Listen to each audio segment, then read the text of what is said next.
Hi, everybody. I am back today with Chapter 13 of Red Dog by Bill Wallace, read with permission of Simon and Schuster. In the last chapter, we read about Adam observing the conversation of the prospectors who had invaded his home from the loft above as they talked down on the first floor. And then we ended with Adam looking up at the stars through a loose chunk of sod on the roof. Later that night, Ruff's barking woke the people inside the cabin. There were loud voices and the sound of someone tripping over one of the wood benches by the table. Laurie looked down from the loft. She could see the men scurrying about. They got their rifles and crouched by the door. "What do you reckon it is?" one of the men whispered. "The boy said his father wouldn't be home till tomorrow. Maybe it's some critter on the prowl." They waited in silence for a time. Finally, the big man got to his feet. "I'd better go see what it is. You could hear that dog barking for miles in this country." He turned toward the loft. "Where you keep your extra lanterns, woman?" Laurie could tell Mother didn't want to answer. But finally she said, "They're in the cupboard by the fireplace." There was some more rattling around. A clanking sound came from the glass lantern, then a sudden burst of light as the man lit it and started for the door. "You fellas cover me," he said in a tight voice. "I'll see what's got that dog riled." It was then Laurie noticed Adam's bed. She nudged Mother with her elbow and pointed. Mother's eyes got wide. She searched around the loft with a worried look on her face. "Where is he?" she asked in a whisper. Laurie shook her head. "I don't know." She looked up then and saw the stars sparkling through the big hole in the roof. "Look, Mama," she pointed. "See what the rain did to our roof?" Mother jumped when she saw the hole. She knew what had happened, and now she seemed more frightened than before. "What's wrong, Mama?" "It's your pup," Mother whispered. "He's barking at Adam." She sat quiet for a second. Laurie watched her wring her hands together. She shook her head like she was thinking really hard on something. Laurie tugged at her sleeve. "Did Adam run off and leave us?" Mother looked at her. "I don't know, dear.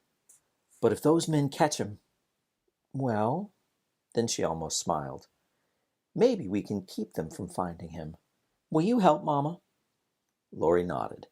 Mother was acting like it was some sort of a game, and Laurie was always ready to play. "What do I do?" she asked. "Do you know how to scream?" "Yes." "Okay, let's see if we can trick that man into coming back. Ready? Now!" They started screaming as loud as they could.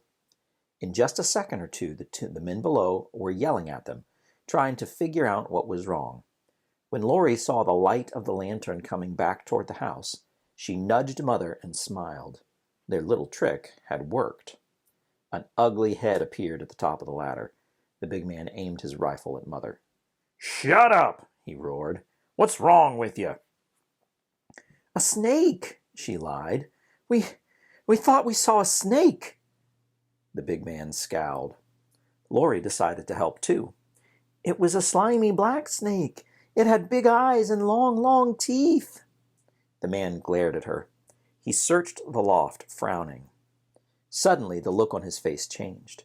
His eyes widened as he looked at Adam's bed.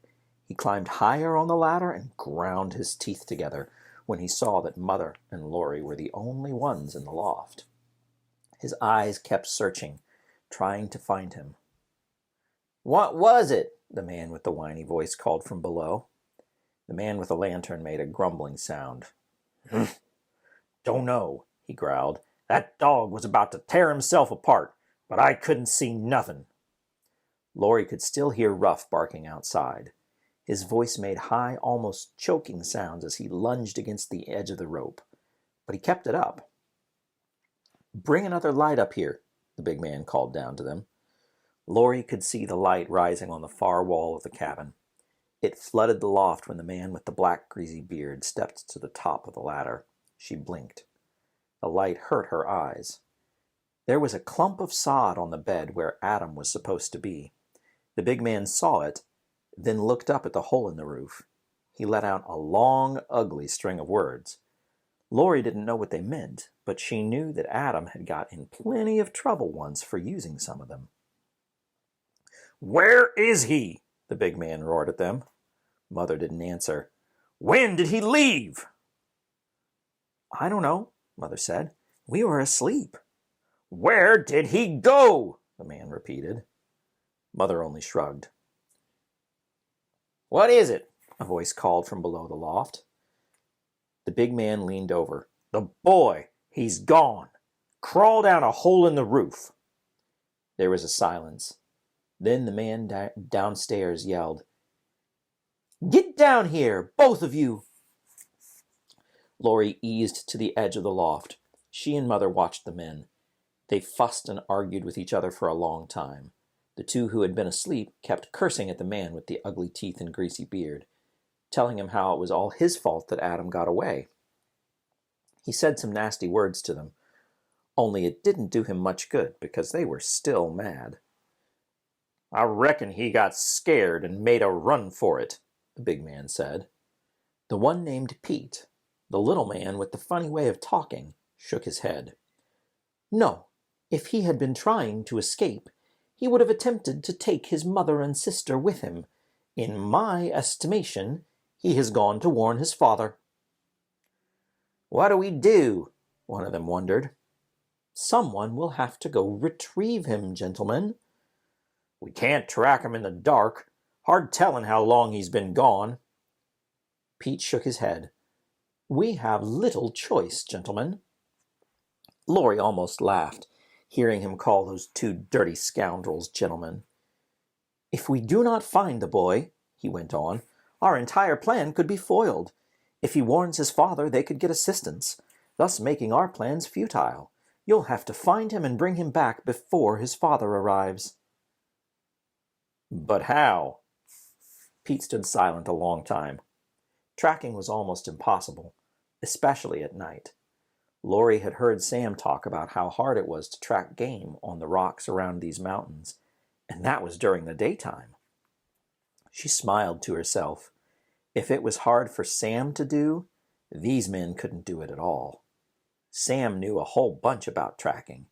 These ugly rascals didn't know nearly as much. Ruff kept yapping outside. "I'm gonna go shut that dog up, once and for all," the man with the rotten teeth growled. Laurie shuddered. "Don't you hurt my dog!" she shrieked at him. "You leave Ruff alone! I'll tear you up if you hurt our dog!" Mother shook her arm, shushing her. Pete seemed to ignore her. Then a smile came to his sneaky face. He glanced up, and his grin widened. "The dog," he said to his friends. "Unleash the dog and follow him." Mother rubbed her eyes and shook her head. Laurie tugged at her arm. "Did I say something wrong, Mama?" Mother looked at her and tried to smile. She hugged her close and stroked her head. "No, honey," she soothed her. "Everything's going to be all right." The men decided it was a smart idea, using Ruff to find Adam. Still, they weren't ready. They spent some more time arguing about who was to go after him. Finally, Pete, the one who seemed to be giving all the orders, said, "Stop bickering! Since you can't decide, both of you can go. Now! Immediately! I shall stay here and guard the cabin. You two find that boy and bring him back.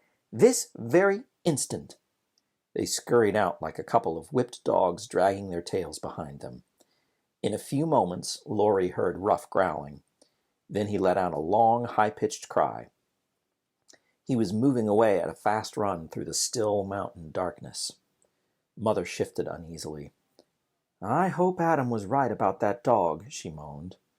"He said that pup wasn't worth shucks when it came to trailing. I hope to God he was right." Laurie felt the tears fall on her cheeks. She had run with Ruff and Adam long enough to know that even if he couldn't find varmints or mountain lions or rabbits, there was one thing he could track: Adam or her. Sometimes they would play hide and seek with him, and no matter how good she and Adam hid, Ruff would always find them. A tear dropped from her chin and landed on her knee. In the distance, Ruff's voice rose and fell again. Laurie kept listening.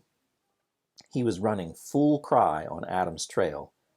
It wasn't long until his trail cry faded into the distant night.